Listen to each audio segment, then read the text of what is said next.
Please help me. They're beating my mama. They won't stop hitting her." The words tore through the Sapphire Club like a gunshot through silk. The child's voice cracked with terror so raw it could shatter bone. Her white lace dress hung in tatters, stained with grease and desperation. The beads woven into her cornrows clicked frantically as she stumbled forward, her small brown hands reaching for the one man in the room who hadn't moved, the one man who looked like he'd forgotten how to feel anything at all. The music died. Crystal glasses froze midair. Every killer in tailored suits held their breath because the girl hadn't just interrupted a business meeting. She'd broken into a fortress, and the man she'd chosen to beg wasn't just dangerous. He was Choi Woo-sik, the ice architect of Seoul's underworld, a ghost in designer clothing who hadn't smiled in 5 years. The dragon tattooed along his neck seemed to coil tighter as she gripped his arm, her fingers digging into ink and muscle like she was drowning, and he was the only solid thing left in the world. What happened next didn't just break the rules. It shattered them so completely that everyone who witnessed it would spend the rest of their lives trying to forget. You need to stay until the very end, because what this cold-hearted king does for a stranger will rip your heart wide open and put it back together in ways you never saw coming. Before we dive in, smash that like button, hit subscribe, and drop a comment telling me where you're watching from so I can send you some love. Now let's step into the moment that changed everything.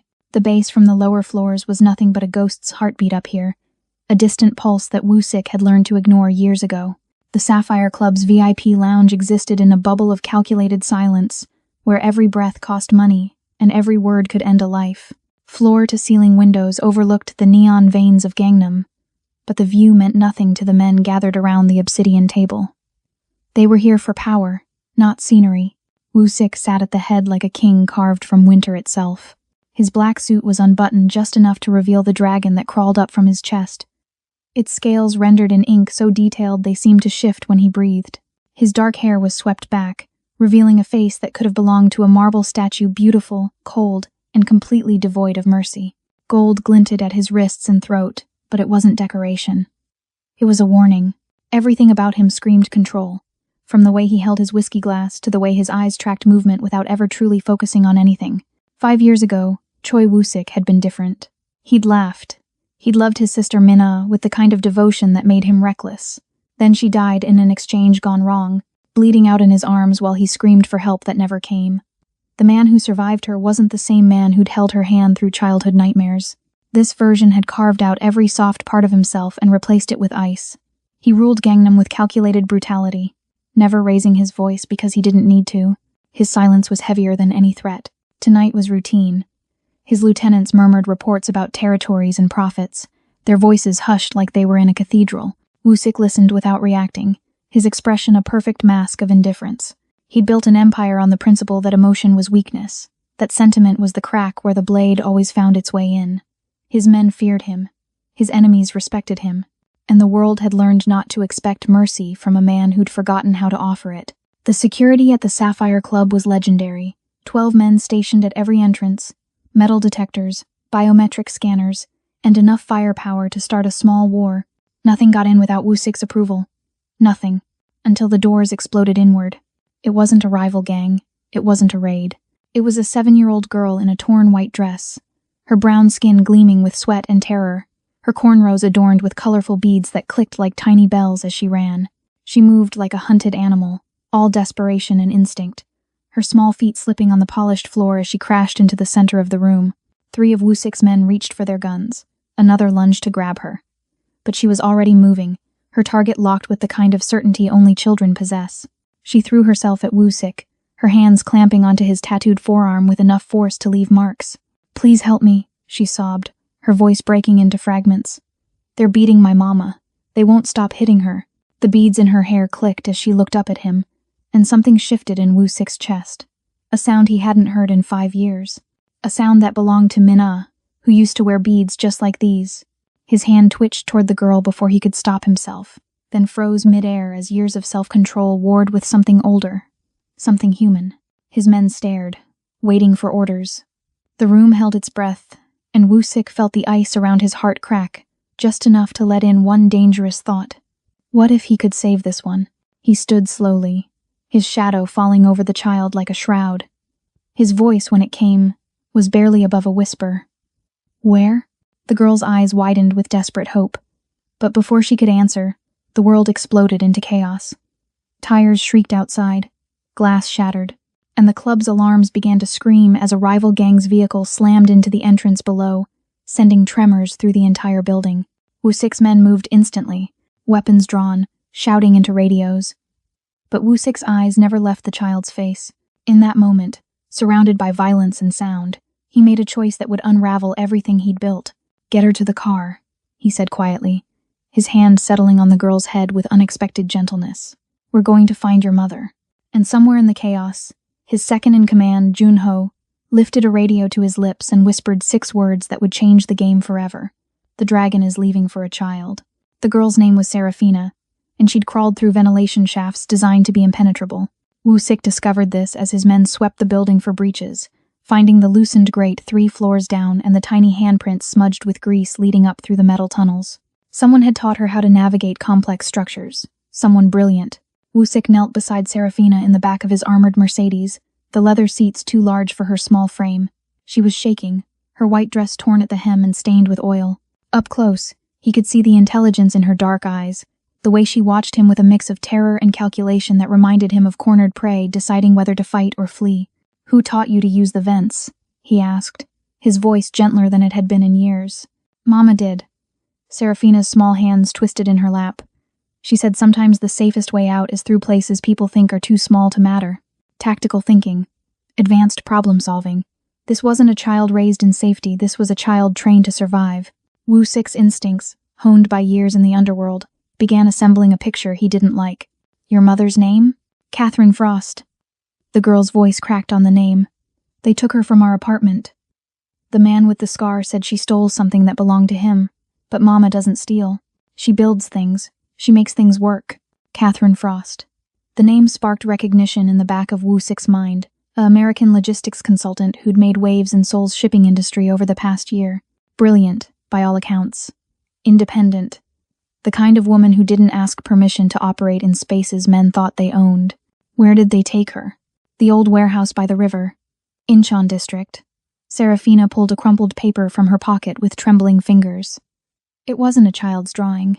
It was a hand-sketched map, complete with guard rotations, entry points, and structural weak points marked in precise detail. Mama made me memorize it.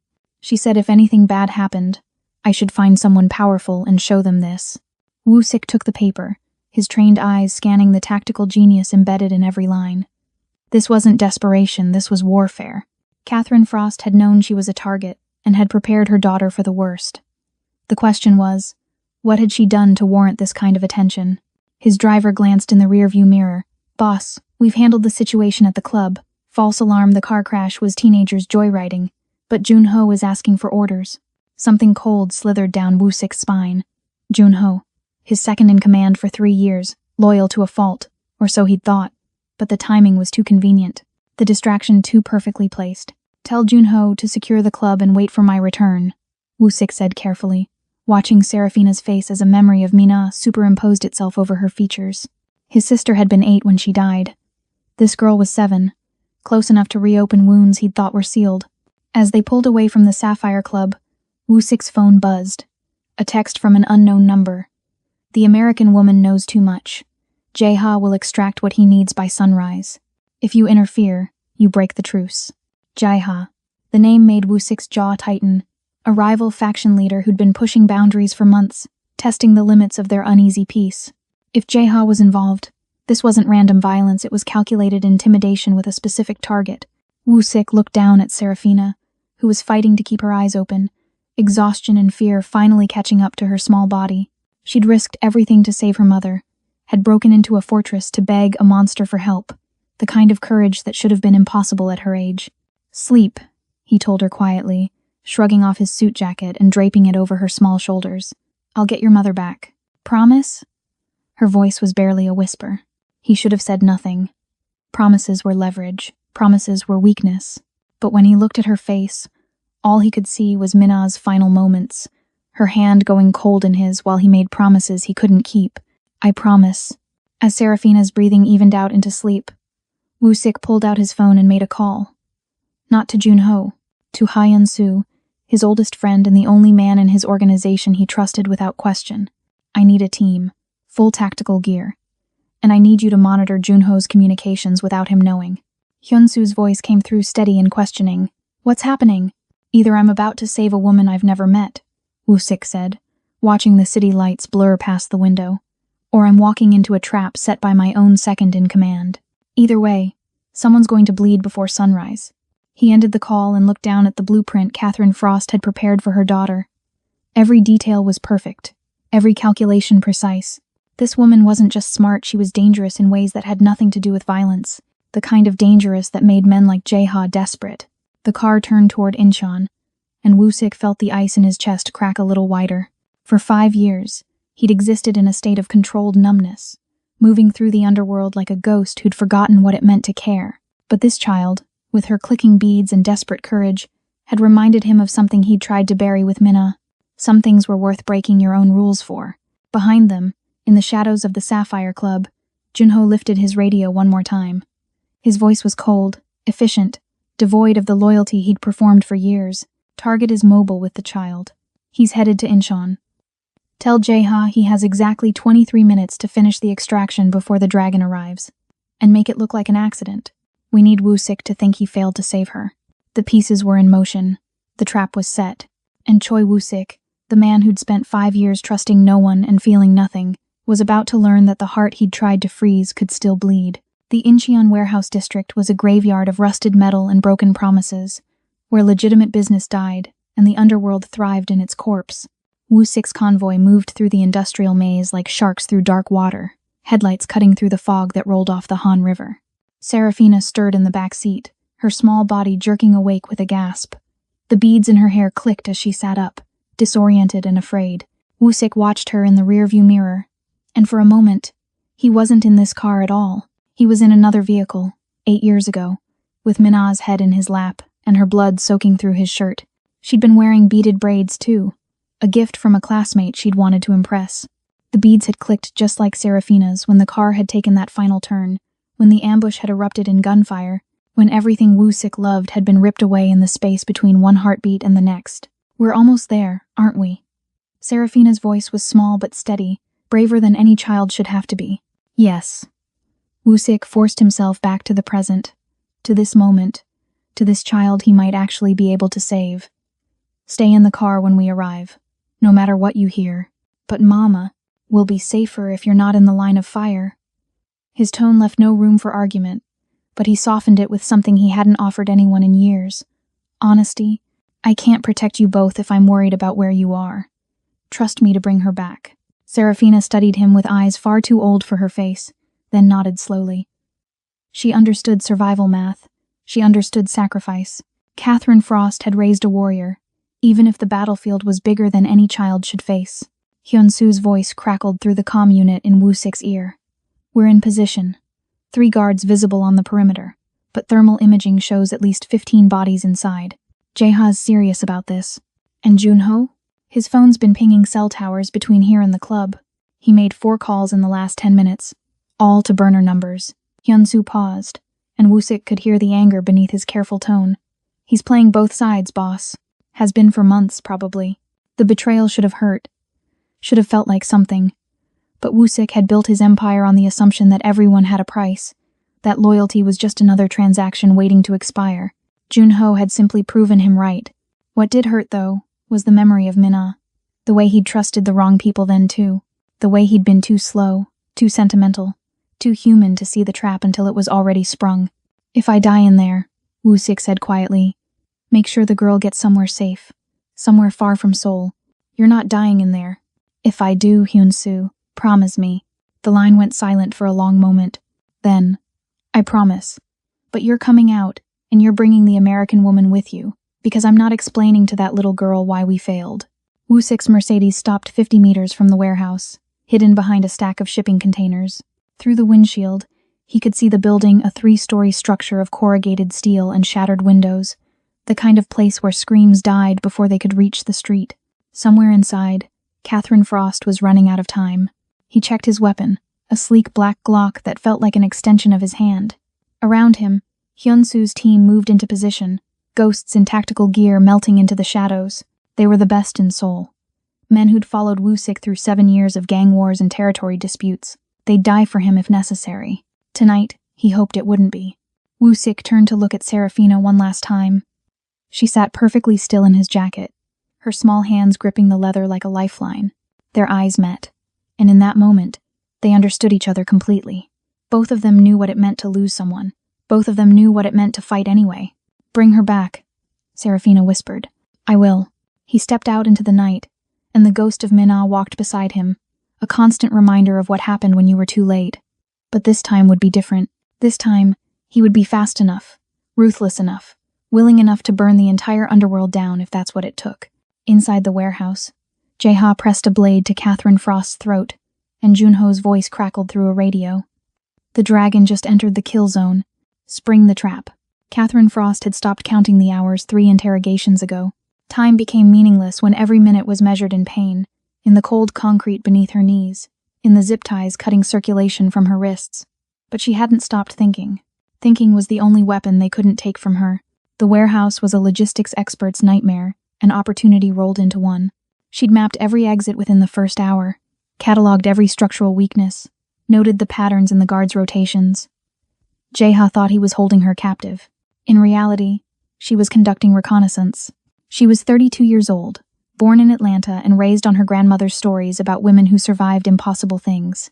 Her brown skin bore the marks of Jae-ha's impatience bruises blooming purple across her cheekbone. Split lips still bleeding, but her dark eyes remained sharp, calculating, alive with defiance that no amount of violence could extinguish. "Last chance, Miss Frost." Jae-ha circled her like a shark scenting blood. He was younger than she'd expected, maybe 40, with the kind of polished cruelty that came from men who'd never been told no. His suit was expensive, his hands manicured, his smile the worst kind of weapon. "The master access codes to your logistics network. Give them to me, and this ends quickly." "You think I'm stupid enough to memorize codes worth $50 million? Catherine's voice came out hoarse but steady. "They're biometric encrypted. Even if I wanted to give them to you, I couldn't." It was a lie. The codes existed in her head, a string of numbers and algorithms she could recite in her sleep. But Jae-ha didn't need to know that. He needed to believe she was more valuable alive than dead, at least until Serafina had time to reach help. "Please, baby girl," she prayed silently. "Please have found someone who gives a damn." Jae-ha's blade pressed harder against her throat, and she felt warm blood trickle down her neck. "Then we have a problem. Because my buyer doesn't accept excuses, and I've already promised him access to every shipping route between Seoul and Singapore. Your buyer's going to be disappointed." Catherine smiled through the blood on her lips, an expression that was pure venom wrapped in grace. "Because 20 minutes ago, I triggered a remote lockdown. Every system you wanted, frozen. Every file you need, corrupted beyond recovery. And every law enforcement agency with jurisdiction over international shipping, they just received an anonymous tip about your operations." The lie was so beautiful she almost believed it herself. In truth, she'd done something far more dangerous.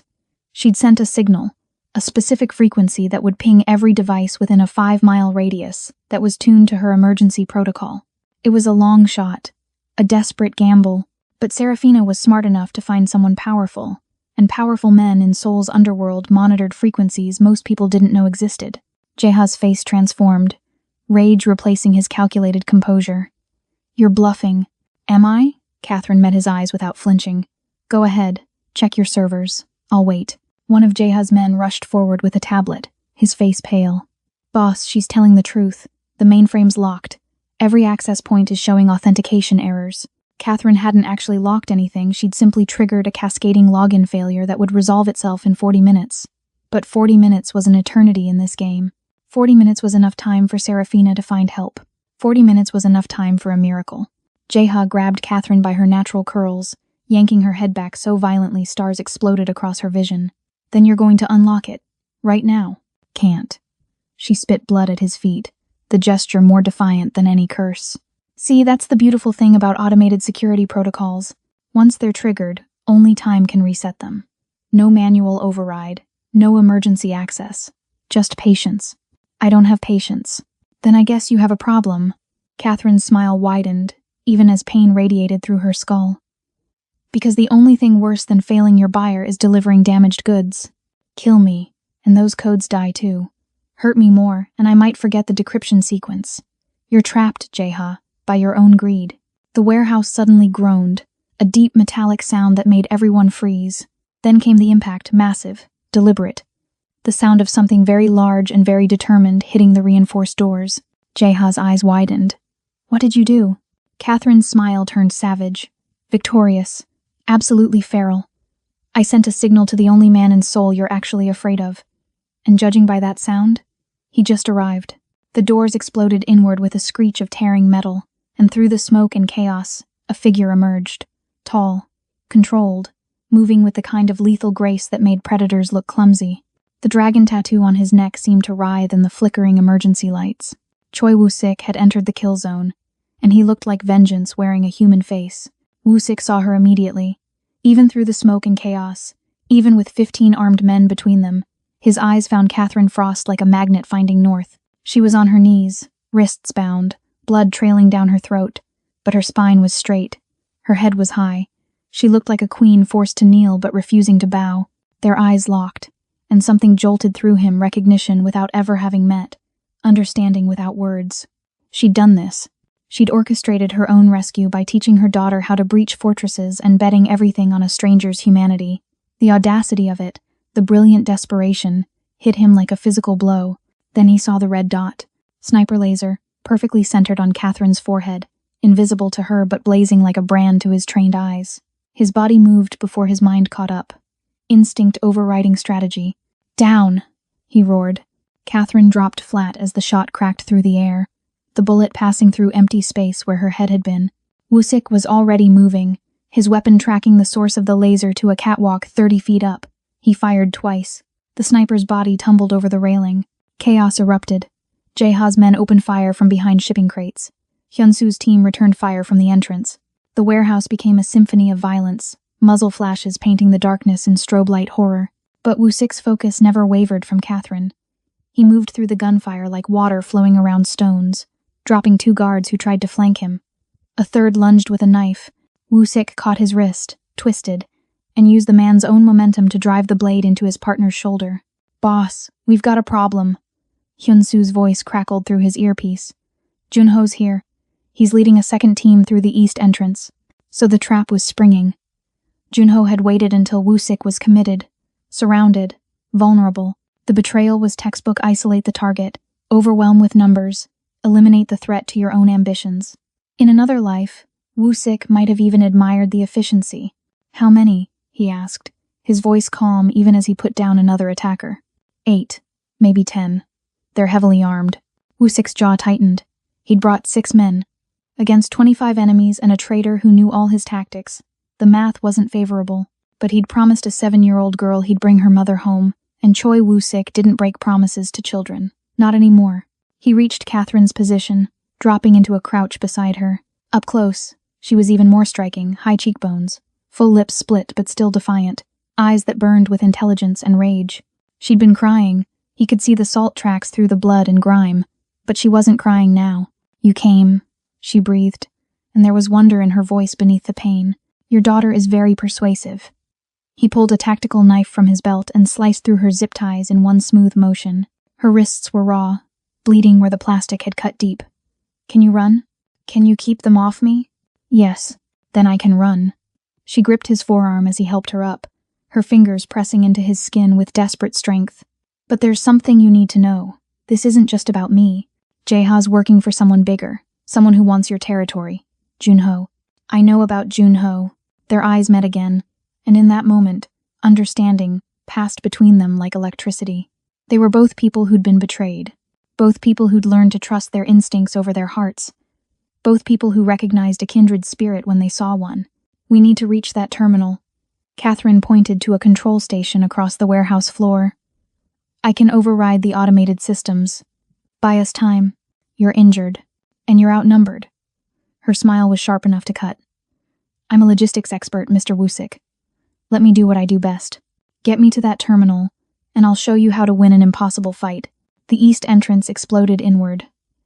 Junho stepped through the smoke with 10 men at his back, his weapon raised, his face transformed from loyal lieutenant to ambitious predator. Sorry, boss, Junho called across the warehouse, his voice echoing off metal walls. But the crown doesn't fit you anymore. Time for new management. Woo-sik's hand found Catherine's, their fingers intertwining for just a moment. Her pulse hammered against his palm, fast and fierce and alive. "Stay close," he said quietly. "Try to keep up," she countered. Then they ran. Bullets chased them across the warehouse floor, sparking off metal and concrete. Catherine's legs burned, her vision swimming from blood loss and adrenaline, but she kept pace with Wusik as he wove between shipping containers with practiced efficiency. He moved like violence personified, every step deliberate, every turn calculated to keep his body between her and the gunfire. 20 seconds, she gasped, her eyes locked on the control terminal ahead. Wusik fired over his shoulder without looking, and somewhere behind them a man screamed, "Hyunsu, we need cover on the north approach." "Working on it, boss." The terminal loomed closer, a dated computer system wired into the warehouse's automated crane network. Catherine had worked with similar setups across 3 continents. She knew their weaknesses, their back doors, their potential for creative destruction. 10 feet away. 5. Junho's voice cut through the chaos. "Cut them off. Don't let her reach that terminal." Wusik spun, putting himself directly in the line of fire. 3 rounds hit his shoulder, his side, his leg, except they didn't. He'd positioned himself behind a steel support beam at the last possible second, using the architecture itself as a shield. But the move cost him. He stumbled, his weapon clattering to the ground. Catherine didn't hesitate. She grabbed his arm, hauling him the final distance to the terminal.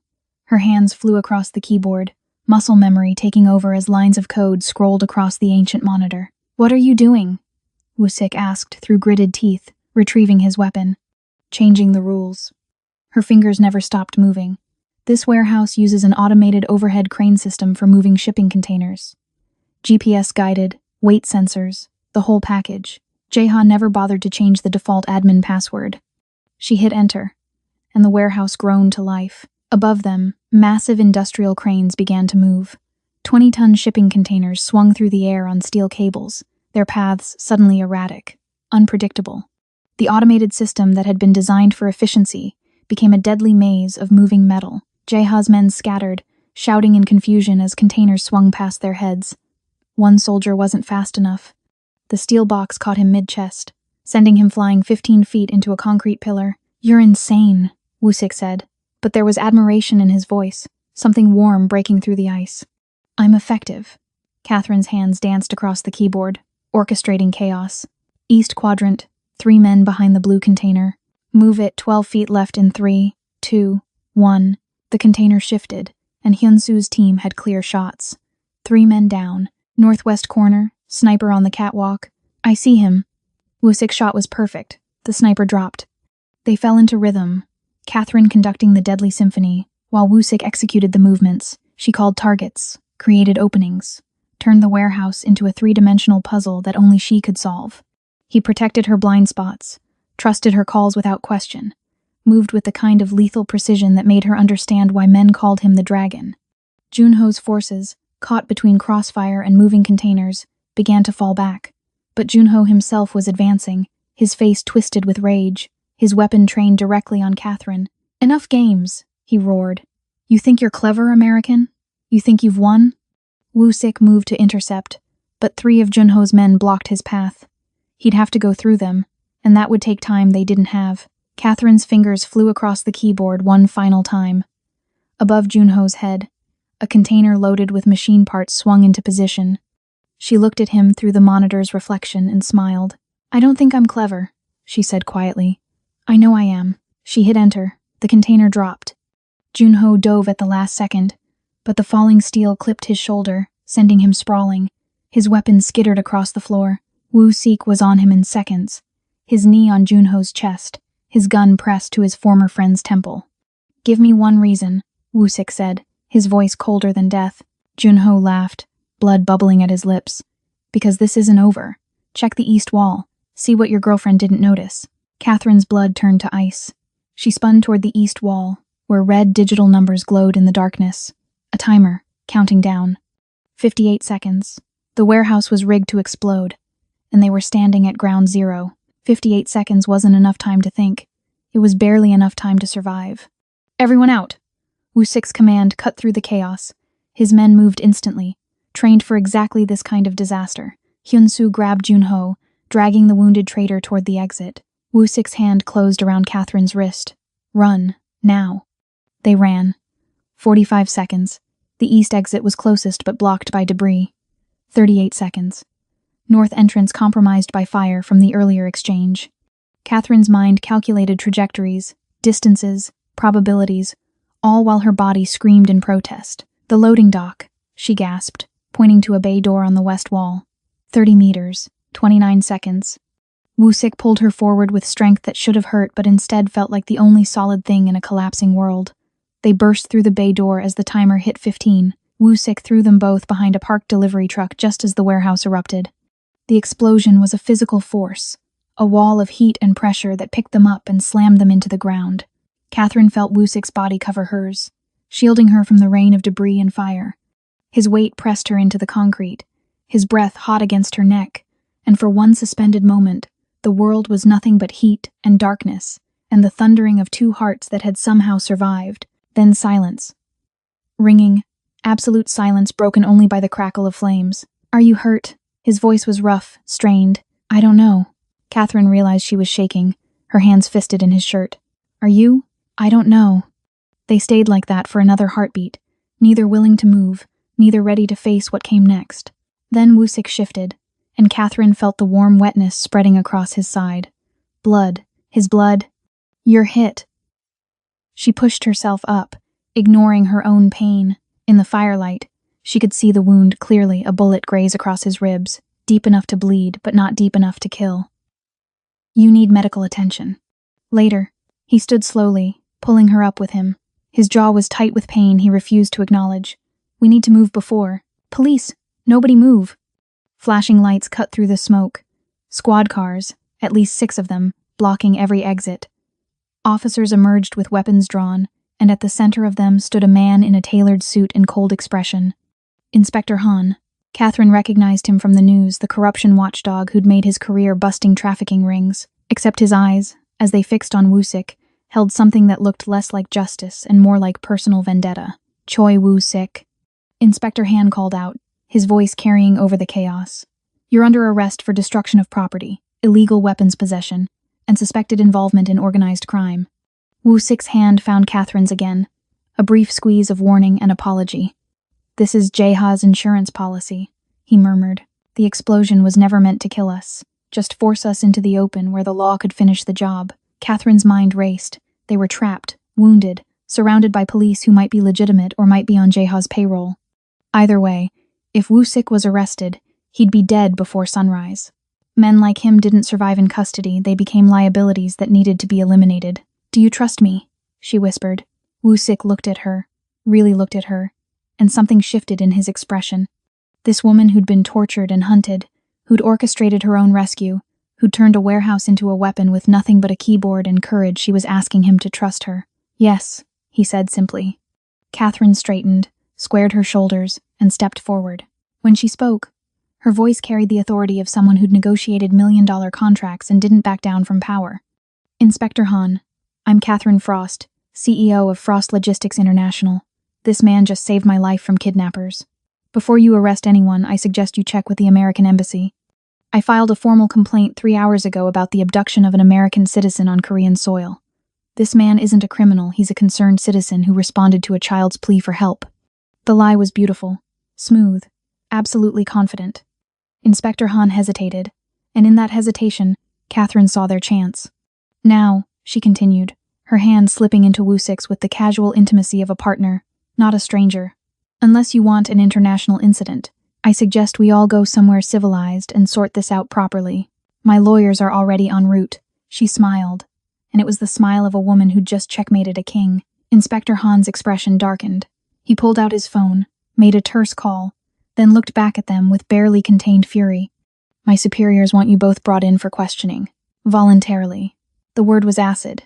"You have 1 hour to arrange legal counsel before we proceed. 1 hour, 60 minutes to figure out how to survive what came next." As they were escorted to separate squad cars, Woo-sik caught Catherine's eyes one last time. In that glance was a question, an acknowledgement, and something else. Something neither of them was ready to name, but both of them felt burning in the space between them.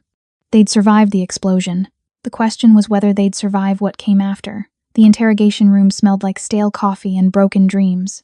Catherine sat across from Inspector Han, her wrists bandaged, Her lawyer, a sharp woman named Park Ji-won, who'd arrived exactly 43 minutes into their hour, seated beside her. Woo-sik was somewhere else in the building, separated from her by walls and protocol and the weight of his reputation.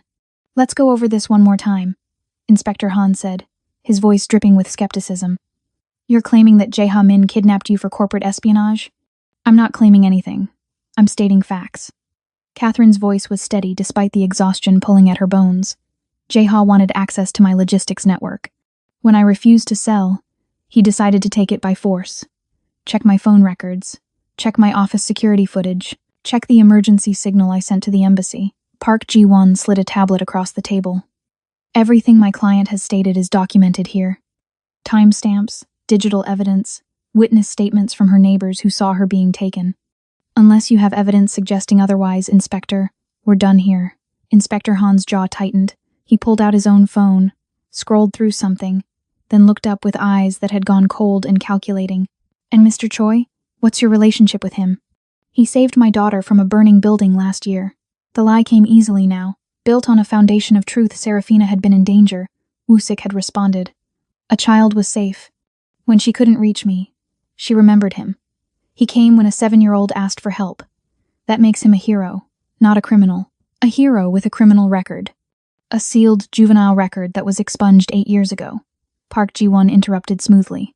"Mr. Choi runs legitimate security consulting firm. Everything he did tonight falls under citizens' intervention in the case of kidnapping. Unless you have evidence of wrongdoing, Inspector, you're wasting everyone's time." The door opened.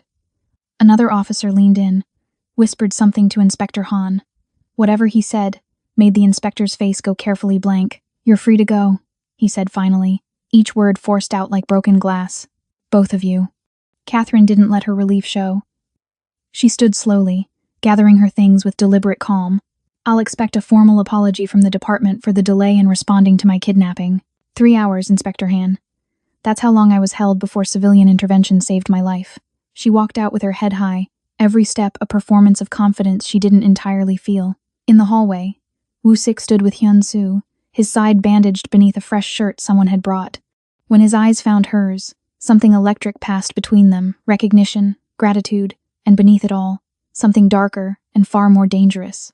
"Miss Frost," he said formally, his voice neutral for the officers watching. "I'm glad you're safe. Thanks to you."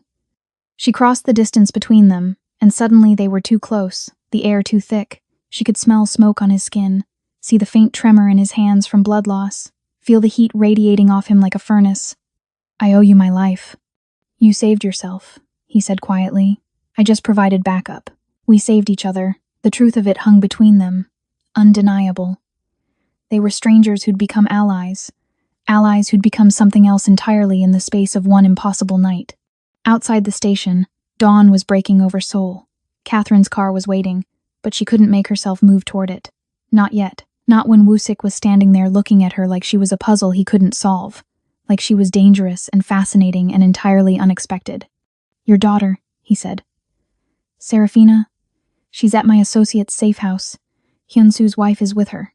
She's been asking for you." Catherine's chest tightened. "Thank you for keeping her safe. She's remarkable, like her mother." The compliment landed like a caress, intimate despite the formal distance between them. Catherine felt herself leaning forward, drawn by gravity or madness or something she couldn't name. Woo-sik's phone buzzed. He glanced at it, and his expression went from warm to frozen in a heartbeat. "What is it?" He turned the screen toward her, a text from an unknown number. "We have the girl, real creative, using a fake safe house address. Bring the American woman to Uedo Park, Pier 7 Sunrise. Come alone or we start mailing pieces." Catherine's world tilted. "That's impossible. Serafina is safe. You said..."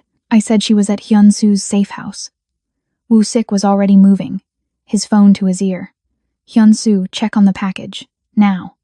The pause was infinite, eternal. Then Hyun-soo's voice came through, tinny and horrified. "Boss, she's gone. There's blood on the floor. Someone breached the safe room." Catherine's knees buckled. Woo-sik caught her, his hands gripping her arms with fierce certainty. "We're getting her back," he said, and his voice was a promise carved from steel and fury. "I don't care who took her. I don't care what it costs. We're bringing your daughter home." Their eyes locked, and in that moment, Catherine saw the truth. This wasn't just about Serafina anymore. Something had shifted between them, something that made the danger irrelevant and the cost immaterial.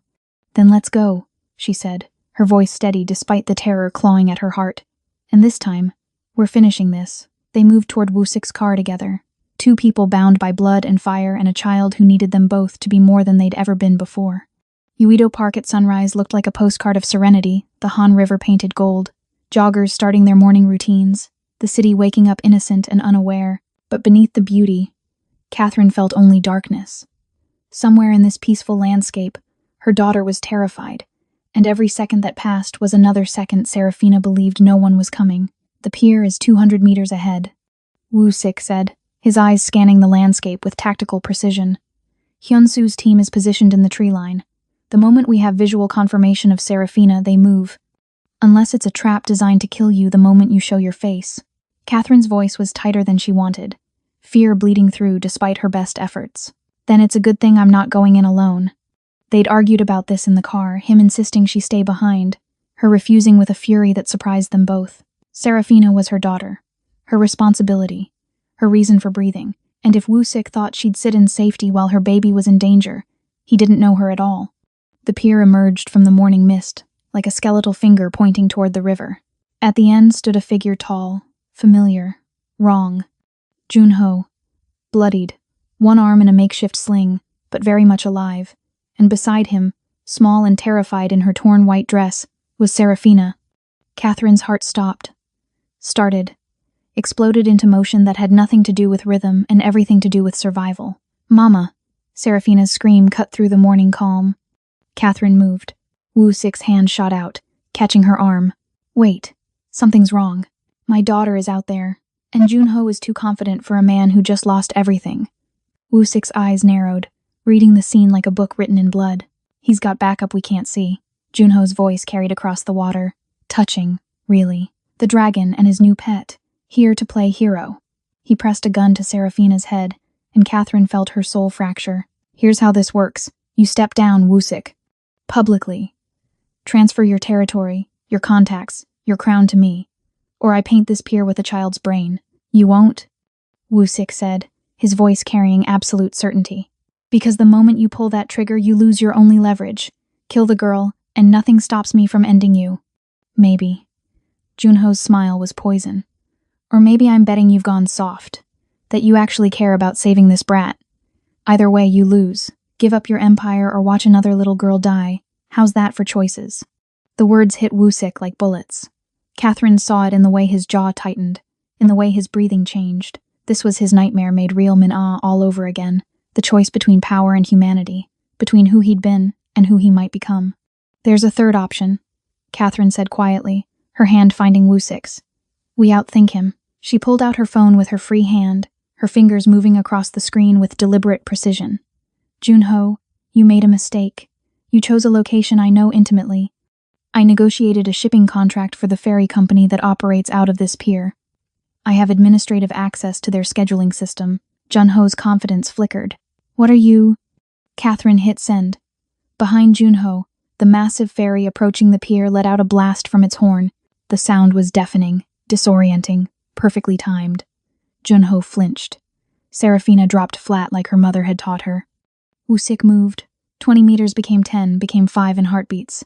Junho recovered, swinging his weapon toward the charging dragon, but Catherine was faster. She'd grabbed Hyunsu's backup weapon in the car, and now she raised it with hands that remembered her father's shooting lessons. She didn't aim for Junho. She aimed for the wooden post beside him, the one supporting the pier's decorative lamp. The bullet splintered wood. The structure groaned, and the lamp swung down like a pendulum, catching Junho across the shoulders and driving him to his knees. Woosik reached Serafina, scooping her up as gunfire erupted from the tree line. Junho's hidden backup revealing themselves too late. Hyunsu's team engaged, and the serene morning became a battlefield. But Woosik was already running. Serafina clutched to his chest, his body a shield between her and the chaos. He reached Catherine, grabbed her hand, and they ran together as the world exploded behind them. They didn't stop until they reached the car, until Serafina was in Catherine's arms, until mother and daughter were sobbing against each other while Woosik stood guard, his weapon trained on the park, ready to burn down Seoul itself if anyone tried to take this from them.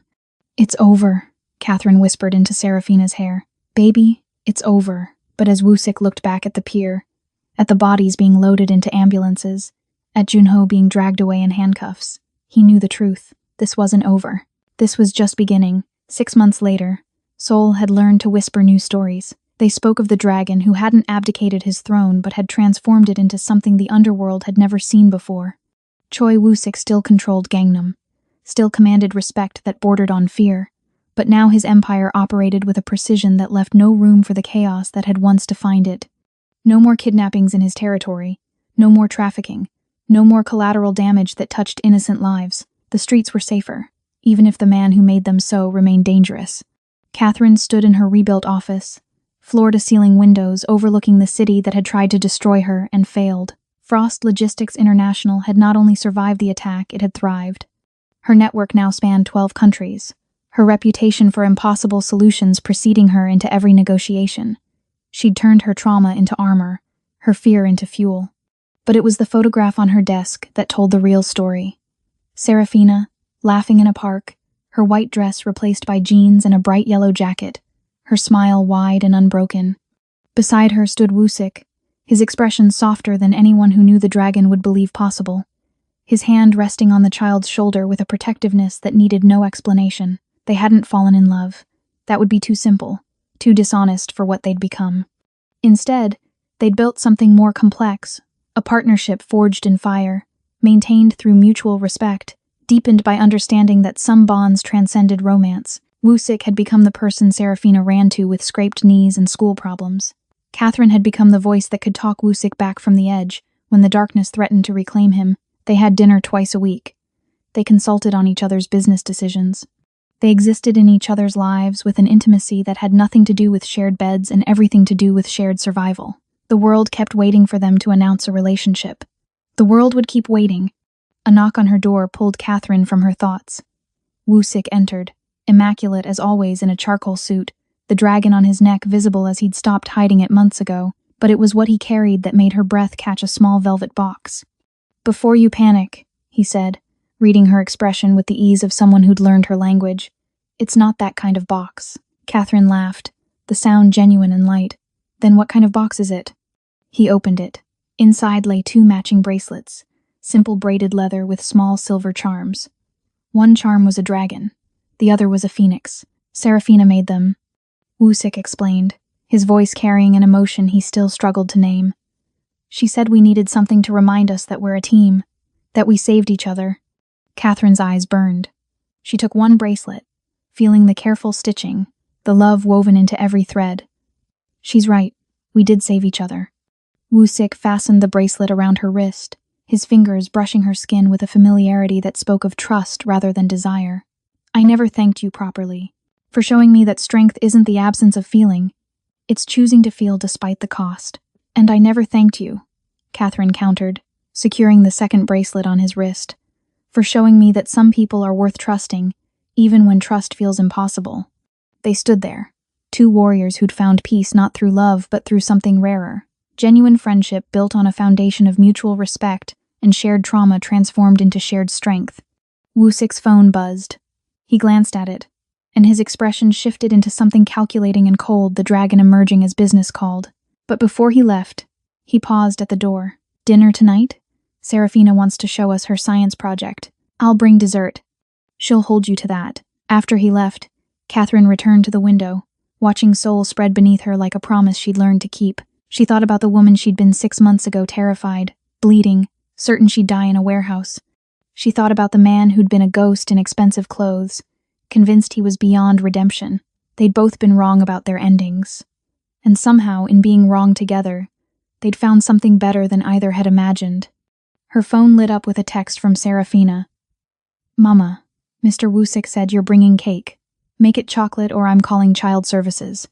Catherine smiled, her heart full in ways that had nothing to do with romance and everything to do with family, the kind you chose, the kind you built, the kind that saved you when you needed it most. Outside her window, Seoul glittered with possibility, and for the first time in her life, Catherine Frost felt truly, impossibly free. Strength is not found in the absence of vulnerability, but in the courage to remain soft in a world that rewards hardness, to choose connection over isolation, trust over cynicism, and humanity over survival. If you loved this story of survival, strategy, and the family we choose, hit that subscribe button and ring the bell, because next week, we're diving into a tale that'll make this look tame. Drop a comment telling me what moment had you holding your breath. And from me to you, Happy New Year. May your year be filled with the courage to trust, the strength to survive, and the wisdom to know that sometimes the best love stories aren't about romance, they're about finding your people and refusing to let them go. Until next time, this is Ruthless Romance Tales, reminding you that the most dangerous thing you can do is care. But sometimes, it's worth the risk.